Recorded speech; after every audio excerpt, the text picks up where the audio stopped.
अभी 5 वर्ष की अवस्था थी, मुझे देश काल का कुछ ज्ञान नहीं था। एक दिन मुझे सूचना मिली कि मेरी माँ गौ दूहने के लिए घर से बाहर निकली थी, रास्ते में काले सर्प ने डस लिया। अब सर्प का क्या दोष, पैर छू गया होगा, काल की प्रेरणा, उसने डस लिया। माँ पधारी, मैंने सोचा महामंगल हो गया।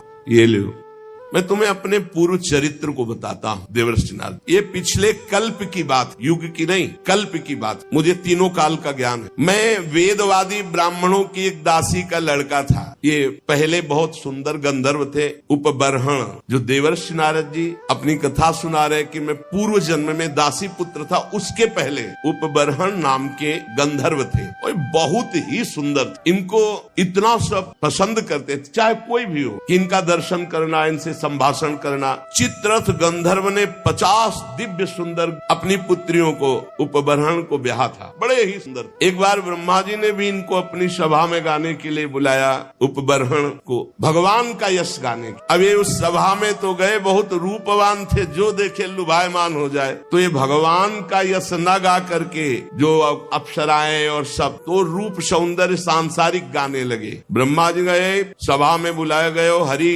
यश गान करने के लिए तुमने सांसारिक रूपों का गायन किया, इसलिए तुम दंड के अधिकारी हो, जाओ नीच योनि को प्राप्त हो। तुम्हें गर्व है अपने इस रूप का, जाओ तुम नीच योनि को प्राप्त। शाप सुनते तत्काल शरीर क्षीण हो गया, नष्ट हो गया। और ये कालांतर में द्रुमिल गोप की पत्नी कलावती के गर्भ से प्रकट हुए। किसी कारण से द्रुमिल गोप जब पधार गए तो कलावती इनको एक लेकर, साधु सेवी ब्राह्मण थे, उनके यहाँ दासी भाव से रहकर इनका पालन पोषण करने लगे। तो वही कह रहे हैं कि मैं पिछले कल्प के अपने पूर्व जीवन में वेदवादी ब्राह्मणों की एक दासी का लड़का था। वर्षा ऋतु में चातुर्मास जैसे चल रहा है तो महात्मा जन एक स्थान पर 4 महीने टिकते, प्रायः ऐसा पहले से वो स्थान देख लेते थे कि जहाँ 4 महीना भिक्षा मिलेगी, और वो 4 महीना वर्षा में एक जगह रहते थे।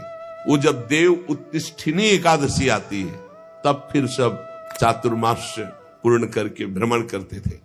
तो ऐसा ही उन ब्राह्मण के यहाँ चातुर्मास करने बड़े महात्मा जन आए। तो उन ब्राह्मण ने मुझको, मेरी बाल्यावस्था थी, देवर्षि नारद जी कह रहे, उन संतों की सेवा में नियुक्त कर दिया। देखो, संत सभा में अपराध किया, ब्रह्मा जी की सभा संत ही सभा तो है, तो नीची गति को प्राप्त हुए। अब यहाँ संत सेवा तो सर्वोत्तम गति को प्राप्त होंगे। मुझे संत सेवा में नियुक्त कर दिया गया। ये बड़ा सौभाग्य होता है जब संत सेवा का अवसर मिले, उनके चरण धोने का, उनको परोस के पवाने का, उनकी जूठल पत्तल फेंकने का, उनकी पत्तल से जूठे किनका लेकर, बड़ा इससे जो भगवत प्रेमी महात्मा, ये संसारिक लोग उपहास करेंगे, न मत सुनना। यद्यपि मैं बालक था पर मैं संतों के सामने बहुत सौम्य होकर रहता, चंचलता नहीं करता। बालक था इसलिए हमारी इंद्रिय विषय भोग संबंधी कोई चेष्टा ही नहीं थी, और खेल कूद में मेरी रति नहीं थी। तो संत मुझे बहुत पसंद करते, क्योंकि शांत भाव रहना, उनकी आज्ञा में रहना, उनकी सेवा में।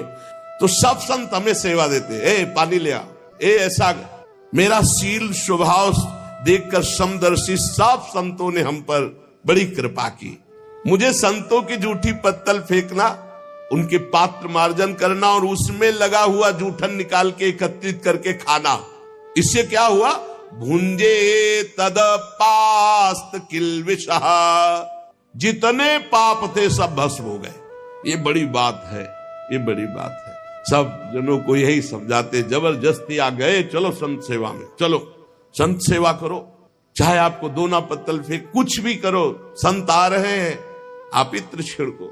संत आए, उनके चरण धो, एक रुमाल से पूछो, एक उनकी आरती करो, एक चंदन लगाओ, बैठा लो, भगवान की तरह उनको पवाओ, और जब पाके चले तो उससे जूठन उठाओ, एक एक किनका उठाकर एकत्रित करके पाओ। तो कह रहे, सत्कृष्ण भुंजे तदपास्त किल्विषः, सारे पाप भस्म हो गए।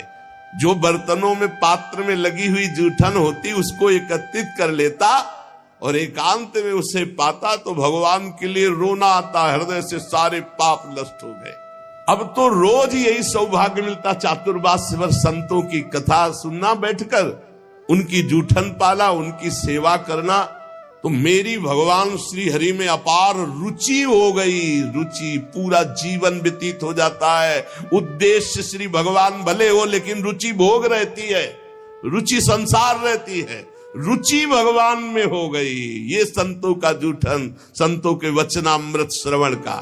प्यारे व्यास जी, संतों के संग में जब भगवान की लीला कथा होती तो मैं एकाग्रता पूर्वक सुनता और रोता, क्योंकि हृदय पवित्र हो रहा है। मेरी भगवान में अपार प्रीति होने लगी, भगवान में रुचि। महात्माओं की सेवा से मेरी बुद्धि भगवान में अचल हो गई। ये बहुत बड़ी बात, बुद्धि का भगवान में अचल हो जाना। अब उस बुद्धि में शुद्ध ज्ञान जागृत हुआ। बालक ही है अभी, ये संपूर्ण संसार असत है, ये ब्रह्म स्वरूप में कल्पित है, ये सत्य नहीं है। मैं ऐसा देखने लगा। ये बहुत ऊंची स्थिति।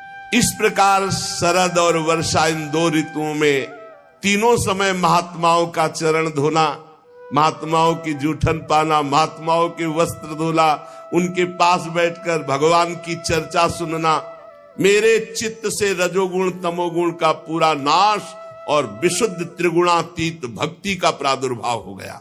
तस्यैवं मेनुरक्तस्य प्रसितस्य हतैन सह श्रद्धानस्य बालस्य दान्तस्य अनुचरस्य च।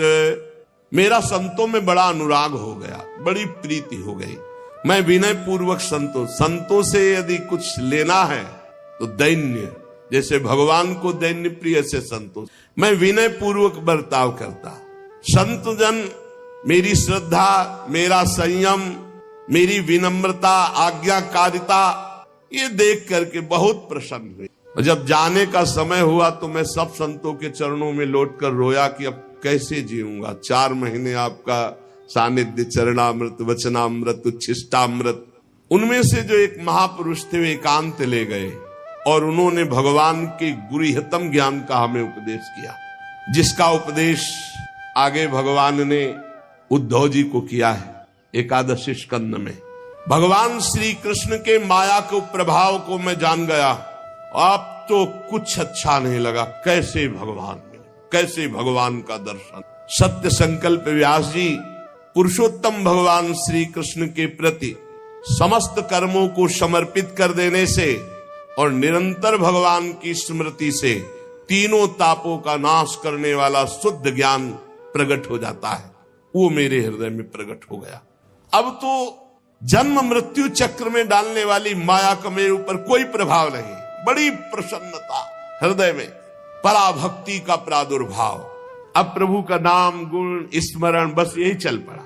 प्रभु का नाम जप रहे, प्रभु की लीला गायन कर रहे, प्रभु का स्मरण कर रहे। कभी कभी एकांत में, हे प्रभु मैं आपको नमस्कार करता हूँ, हे प्राणाधार आपका कैसे साक्षात्कार होगा, ऐसे प्रार्थना करता। अब मुझे संतों की कृपा से ब्रह्म ज्ञान और पराभक्ति भाव रूपा दोनों का परिचय प्राप्त हो गया था। व्यास जी ने कहा, नारद जी जब वो ज्ञानोपदेश देने वाले महात्मा जन चले गए तब फिर आपने क्या किया? उस समय आपकी अवस्था तो बहुत छोटी थी, फिर आपने अंतिम समय शरीर कैसे परित्याग किया? तो आप इस समय पूरी याद रखे हुए हैं। काल तो सब स्मृति का नाश कर देता है। आपको पूर्व कल्प की स्मृति कैसे? पीछे युग की नहीं, पूर्व कल्प की। देवर्षि नारद जी ने कहा, जब मुझे ज्ञान देने वाले महात्मा गण चले गए तो मैं भगवान का नाम जब, भगवान का ध्यान, भगवान का स्मरण करते हुए, बहुत छोटी अवस्था थी, समय व्यतीत कर रहा था। मैं अपनी माँ का इकलौता लड़का था, वो मुझे बहुत प्यार करती थी। ये मुझे पच नहीं रहा था, ये मुझे पच नहीं रहा था कि माँ मुझे प्यार कर रही। मैं ही उसका सहारा था, इकलौता लड़का।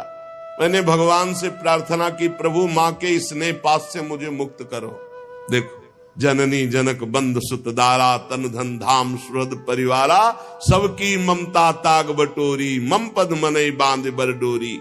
मेरी योग क्षेम की चिंता माँ बहुत करती, हर समय खाया कि नहीं खाया, ऐसा वैसा, और ये मुझे बहुत अखरता क्योंकि मेरे ध्यान में विक्षेप पड़ता।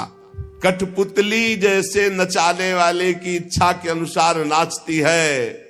भगवान व्यासदेव जी से देवर्षि नारद जी कहते, संसार चक्र जिनसे चलता है वो ईश्वरों के ईश्वर भगवान श्री कृष्ण। मैंने भी सोचा भगवान का जब विधान कोई होगा तभी मुक्त हो पाऊंगा। अभी 5 वर्ष की अवस्था थी, मुझे देश काल का कुछ ज्ञान नहीं था। एक दिन मुझे सूचना मिली कि मेरी माँ गौ दूहने के लिए घर से बाहर निकली थी। रास्ते में काले सर्प ने डस लिया। अब सर्प का क्या दोष, पैर छू गया होगा, काल की प्रेरणा, उसने डस लिया। माँ पधारी, मैंने सोचा महामंगल हो गया। ये लो, यह है भक्तों का हृदय। महामंगल में जोई जोई प्यारो करे सोई मोहि भावे। अब तो कोई रोक टोक नहीं ना, कोई प्यार कर। भक्तों को डर किससे लगता है जानते हो? नफरत करने वालों से नहीं, प्यार करने वालों से। जो भगवान के प्रेमी जन होते हैं वो अपमान, तिरस्कार, निंदा करने वालों से कभी डरते नहीं, लेकिन प्यार करने वाले से डरते हैं। श्रद्धावान जो, कहीं हमारी चित्त वृत्ति इधर न चली जाए। नारद जी ने कहा महामंगल, महामंगल बड़ा अनुग्रह है, और चल पड़े उत्तर दिशा की ओर। बस चलते ही गए। नगर, गांव, देश, खाने, खेड़े, नदी, इन सबको पार करते हुए आगे देखा बड़ा शीतल जल, जो जलाशय विशाल है, कमल खिले हुए हैं, पक्षी कुहुक रहे, भौरे मड़रा रहे। बालक 5 वर्ष का अकेला ही इतना लंबा मार्ग तय करके नरकट, बांस, सेठा, कुश, कीचक, ऐसे जंगल में, वहां सांप, उल्लू, सियार, भयंकर जीवों का घर। पर मुझे भय नहीं लगा, क्योंकि मैंने जान लिया था कि वही होगा जो श्री कृष्ण रचे हैं। मुझे जोर से प्यास लगी थी, बालक था ही, इंद्रियां शिथिल हो गई थी, भूखा भी था। अब उस बढ़िया सरोवर में स्नान किया और जल पान किया, थकावट मिट गई। पास में देखा विशाल एक पीपल का वृक्ष था, वहीं जाकर आसन लगाया और बैठ गया। भयावह जंगल, पर जैसा संत महात्माओं ने मुझे बताया था भगवान का स्वरूप, वैसे ही मन ध्यान करने लगा। एकांत भक्ति भाव वशीकृत चित्त द्वारा जे भी आर्त भाव से भगवान को पुकारा, मेरे नेत्रों में आंसू, शरीर में रोमांच और भाव में भगवान प्रकट हो गए। भगवान, ये व्यास जी उस समय मुझे कैसे तुम्हें बतावें जो आनंद प्रकट हुआ भगवान के प्रकट होने पर। रोम रोम पुलकित हो गया, हृदय शीतल शांत हो गया, आनंद की बाढ़ आ गई, और मुझे तनिक भी ध्यान नहीं रहा मैं कौन हूं, कहां हूं, कैसा हूं। भगवान का ऐसा सुंदर रूप, मेरा मन लुभायमान हो गया। बस अभी आनंद ले ही रहा था कि सहसा रूप अंतर ध्यान हो गया। अब तो आसन से उठ खड़ा हुआ, विकल हो गया, चिल्ला चिल्ला कर रोने लगा। बहुत बार आसन लगाया, ध्यान धरने की चेष्टा की, पर वो रूप नहीं आया।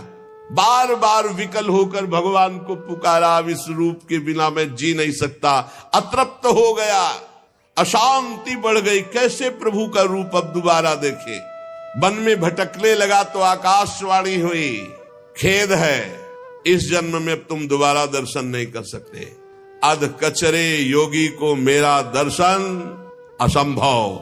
ये मैंने तुम्हारा चित्त लुभायमान करने के लिए अपनी तरफ से दर्शन दिया है। ऐ निष्पाप बालक, तुम बस इसी रूप का ध्यान करते हुए निरंतर मेरा नाम जप कर और शरीर की आयु पूरी होने का इंतजार कर। अब तुझे कोई वासना नहीं फंसा पाएगी।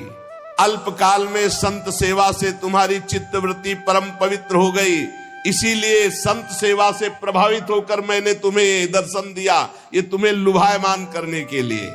अब तुम्हारा यह शरीर जब छूटेगा तो तुम मेरे दिव्य पार्षद देवर्षि नारद के रूप में जन्मोगे, प्रकट होगे। ये भगवान ने कहा। तुम्हारा दृढ़ निश्चय कभी नहीं टूटेगा। सृष्टि का प्रलय हो जाने पर भी तुम्हें एक एक बात की स्मृति रहेगी। मैं हर समय तुम्हें देख रहा हूं, तुम निश्चिंत रहना। बस मेरे ध्यान में, मेरे भजन में शरीर छोड़ो और आओ, मैं दिव्य पार्षद रूप तुम्हें प्रदान करूंगा। मैंने आकाशवाणी जिस दिशा से हुई थी झुककर प्रणाम किया। बस लज्जा संकोच छोड़कर भगवान के नाम का कीर्तन करता हुआ समय व्यतीत करता। कब शरीर छूटे। स्पृहा, मद, मत्सर ये सब नष्ट हो चुके थे। अब तो काल की प्रतीक्षा करता हुआ केवल विचरण करता। भगवान की कृपा से मेरा हृदय कृष्ण प्रेम से भर गया। जैसे बिजली कौंधती ऐसे अचानक मृत्यु आई और मेरे शरीर को नष्ट कर दिया। जे भी शरीर नष्ट हुआ तो सीधे भगवान के समीप गया और भगवान ने मुझे दिव्य चिदानंदमय देवर्षि नारद शरीर दिया। ये पांच भौतिक नहीं है, ये चिदानंद है। त्रिभुवन में कहीं भी वायु के समान देवर्षि नारद जी जा, और कभी मृत्यु नहीं होनी। प्रारब्ध कर्म पांच भौतिक शरीर में होते हैं, चिदानंद में नहीं। सबको चिदानंद मिलता है जो भगवान के निजन होते हैं, जैसे दास्य, सख्य, वात्सल्य, गोपी, सहचरी, ये सब चिदानंद स्वरूप।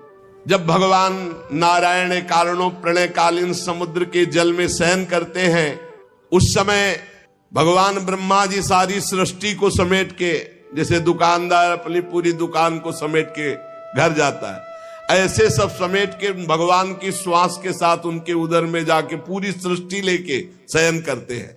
1000 चतुर्युगी बीत जाने पर जब ब्रह्मा जी जगते तब सृष्टि करने के लिए तीनों लोकों के जीव सब बाहर आ जाते हैं। फिर दुकान फैला दी। ये ऐसे ही चल रहा है। मैं भगवान की कृपा से बैकुंठ से लेकर अनंत जितनी रचना है सब में बिना रोक टोक के विचरण करता हूं। मेरा कभी एक क्षण के लिए भी भगवान का भजन नहीं छूटता।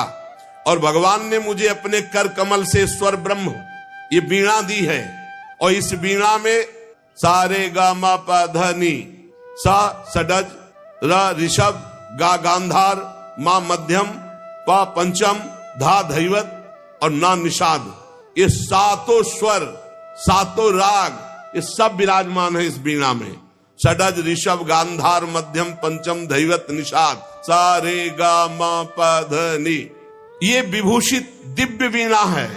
इसमें मैं भगवान के नाम का और लीलाओं का गायन करता रहता हूं, और जब चाहता हूं उसी समय प्रभु प्रकट होकर मुझे दर्शन देते हैं। जब जब जहां पुकारा भगवान वही है। कैसा सौभाग्य, ये भजन का फल। तुरंत बुलाने पर तुरंत आकर भगवान हमें दर्शन देते हैं। देवर्षि नारद जी के तुरंत आहूत यु में शीघ्रम दर्शनम याति चेतसी, हे कृष्ण, तो उसी समय जिस समय पुकारा तो कह रहे हैं आहूत यु में शीघ्रम दर्शनम याति चेतसी, उसी समय शीघ्रता पूर्वक भगवान आते हैं। जिन लोगों का चित्त निरंतर विषय भोगों की कामना से आतुर हो रहा है उनके लिए बात समझना भी बड़ा कठिन होगा। लेकिन यदि वो भी नाम जप करने लगे, भगवान की लीलाओं का गायन करे, तो मेरा अपना अनुभव है कि इसी से उनको भगवत प्राप्ति हो जाएगी। ये काम और चोट, लोभ की, मोह की, क्रोध की ऐसी बार बार दे रहे हृदय में, भगवान के नाम जप से और लीला गायन से जैसी शांति मिलती वैसी किसी और साधना से नहीं।